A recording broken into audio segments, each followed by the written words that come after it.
Welcome to the Podium Pod, the Pick and Rolls National Basketball Podcast, as we continue through the Paris 2024 Olympic Games. I'm Adam Webster, and I'm joined this morning, early morning, 3 a.m. early morning, by the Pick and Rolls, Hayley Wilds. Hayley, we just stayed up super late or got up super early, depending on which way you did it, to watch the Opals face Team USA. Probably an unsurprising result in the fact that the Opals lost 85-64. But what are your immediate reactions heading into that loss? Yeah, it was like you said, it's a different beast going up against the United States. And when you look at their starting lineup, it's almost overwhelming the amount of length they have, and that really played a role in that first quarter and obviously the second and third quarters when they took over with A'ja Wilson and Breanna Stewart. They're the two best players in the world, you could argue, pretty easily. And when you've got those two on the court together, it's near impossible to score how you want to score. So just trying to find points against an American team that has those two, and then you go on from there, and there's just depth across the whole lineup. And the depth isn't just normal depth. It's all-stars, it's legends. So it was always going to be difficult, and it sort of went how many would expect it to go. No, you're right. I mean, A'ja Wilson and Breanna Stewart got going really early. And the Australians did what, unfortunately, have done all tournament. Unfortunately, what both teams have done all tournament. They turned the ball over early and often. A lot of them were live ball turnovers, resulting in easy baskets for the US. But it spoke more to how Team USA were just willing to run on Australia at every possible opportunity. So turnovers were that much more costly against this team.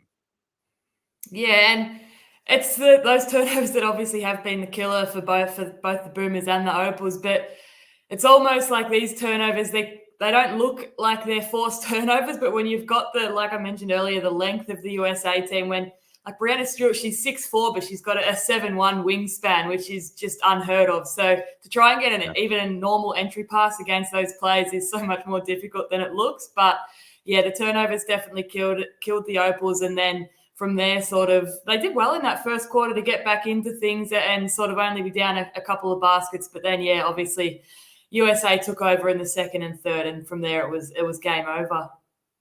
Well, it was close there at quarter time. 20-16 was the score. Australia were within 2 points, and then a late basket to Team USA in that first quarter. But despite the 6 or 7 turnovers in the first term, they were in the game. And then the USA came out after quarter time and just punched them in the mouth. It was overwhelming, the talent, the ball movement, the shot making. And from there, Australia were on the back foot. They were on the back foot in the first quarter and were able to come back. But then they copped a really significant blow in that second quarter and just were never able to recover from there. Yeah, and I think in that first quarter, I think Tess Madgen came in and hit a couple of buckets, and that sort of evened up the score a bit. And you can do that for a quarter, but then obviously the USA, they just keep answering, and Australia weren't able to answer that challenge every time, which isn't unexpected, as we've mentioned. And obviously a 21-point loss does look not great, but against a team like the USA, it's not too bad. You look at how much they've won by in games at the past Olympics, this Olympics. It's what they do every game. So it's not as bad as it looks, but also there's some positives to take away when you see Izzy Borlase in that last quarter take over, and she just hit basket after basket. It's sort of a glimpse into the future, and then also maybe something Sandy can look at in this bronze medal game if Steph Talbot is injured, and hopefully she can play. But if she can't, you've got Izzy Borlase there who's capable of doing great things. I was going to ask about that next. I mean, Steph Talbot did not return after potentially suffering injury. She was carrying an injury into this tournament. So she went off. Sammy Whitcomb copped a really hard shoulder from Brittany Griner in the second half as well. So, the most reliable players for this Opals team got banged up on the perimeter throughout this contest, which means that there's going to be a lot more resting on the shoulders of an Izzy Borlase heading into this bronze medal match. Yeah, that hit on Whitcomb, that was a massive hit, and hopefully she's okay and able to. Obviously, she went off after that, and the game was well out of hand. So I think Sandy made the right call to leave her off. But hopefully she can play, because if you're missing those two players, it's it's a massive loss for the Opals because both of them have been great. And Whitcomb's just started all tournament. She's nearly been our best player along with Smith. So hopefully she's right to go. But yeah, it sort of looks at if you're missing two players like that, it's going to be hard for the Opals. But yeah, Whitcomb's such a feisty player, and I'm sure she'll do everything she can to get out there. And we just hope Talbot's re-aggravation of that injury isn't too bad, and it was maybe just a case of, look, we're out of this. Maybe we do just sit it and see if you get an extra 2 days rest before that bronze medal game. Well, I want to talk about that fourth quarter, but before I do, I want to talk about Team Feet because the Podium Pod is brought to you by Team Feet. Team Feet offers premium athletic socks for modern teams, however they compete, with sweat wicking cotton, arch support, ventilation panels, and compression stitching. Team Feet socks are built to outperform whether your team is tiny or thousands strong. Team Feet unites and excites your players and supporters by their combination of quality and performance. Join basketball teams around Australia and the world by choosing Team Feet for designs and worldwide delivery. Head to teamfeet.com. Hayley, we haven't seen Isabelle Borlase so far in this tournament really take the game by the scruff of the neck, as we know that she can. And in that fourth quarter, wow, she exploded for 11 points and almost single-handedly got Australia over the line in that fourth quarter. They won. That was the only quarter they won in this contest, 24-19. It seemed like every time she touched the ball, something positive happened. She was making good passes. She was driving. She was being able to finish. She was stepping back for jumpers. I mean, it was the full Izzy Borlase experience in the last quarter. Yeah, and like you mentioned, that is the Izzy Borlase experience, and we've seen that in the WNBL now for a couple of years, and it's great to see her get that confidence at this level because she sort of had a few turnovers early in games, early in this tournament, and you can sort of see that sort of hurting her confidence. But to come out like that in the fourth quarter, yes, it was against the USA bench, but that bench is still the best bench in the world and would beat most teams in this tournament. So for her to produce that against players like Ionescu and Jewel Lloyd was out there, like Greiner was out there, I think, at a stage. So she's playing against great players and scoring those points. So it doesn't matter when you were scoring those points, to get out there in those minutes and play like that was really impressive by Borlase. The other one I want to talk about is Christy Wallace, because she played that whole fourth quarter as well and really steadied the team. We hadn't seen a lot of Christy Wallace in this tournament. We'd seen her in patches, but it seemed like she was out of the rotation for big portions of this tournament. But Sandy went to her in the last term, and she was able to fight through what was some pretty tough defense at times, make some things happen, make some shots, and really steady the team. Yeah, she had a few nice assists there.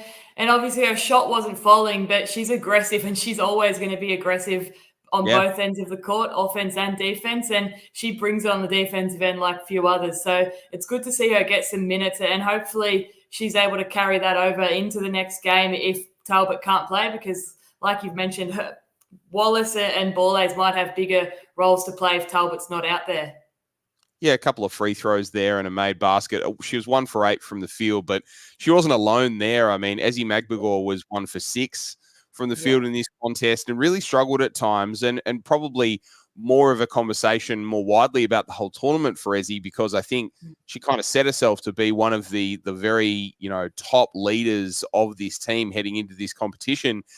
It hasn't turned out that way for her, and sometimes it's just not your tournament. And for Ezzy, it really just kind of hasn't been her tournament over the last couple of weeks, right? Yeah, it has sort of been a disappointing tournament for Ezzy. Obviously, she's our best player. Like, she's a superstar in the WNBA. She's a defensive anchor for any team she's on.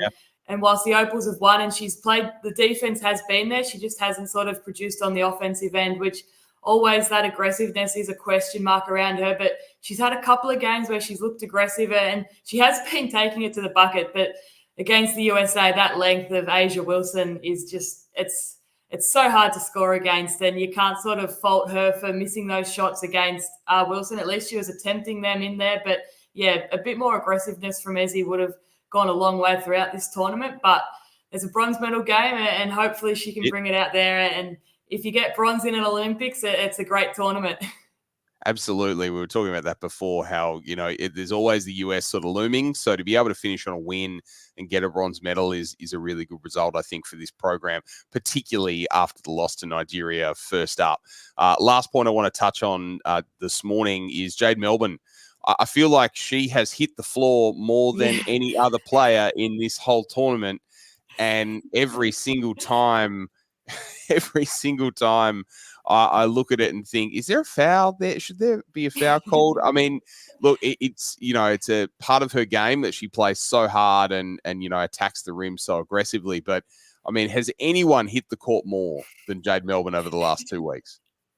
It was funny. I was thinking to myself watching this game, she's going to need a month off after this. But then you realize the WNBA is back in a week. So she doesn't have any time for no rest. a break, it's pretty incredible to have to go back into the WNBA after a tournament like this so quickly. So that's for many of the players out there. But yeah, Melbourne, she's going to give 100%, and her drives to the bucket in the WNBL are the same, and in the WNBA, and she's just going to go every opportunity she gets. If she sees an open lane, she's going, and she's not making every shot, but she's playing the right way every time. So you can't fault her effort, and yeah, I love the way she goes about it.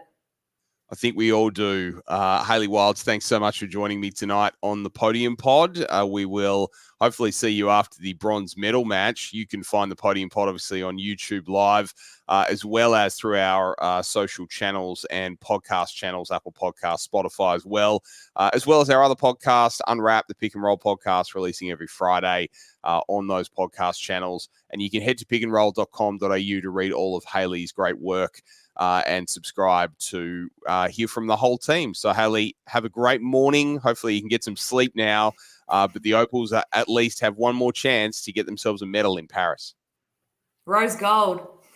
Rose gold is what we're going for. Have a great night, everyone. Thanks for being with us.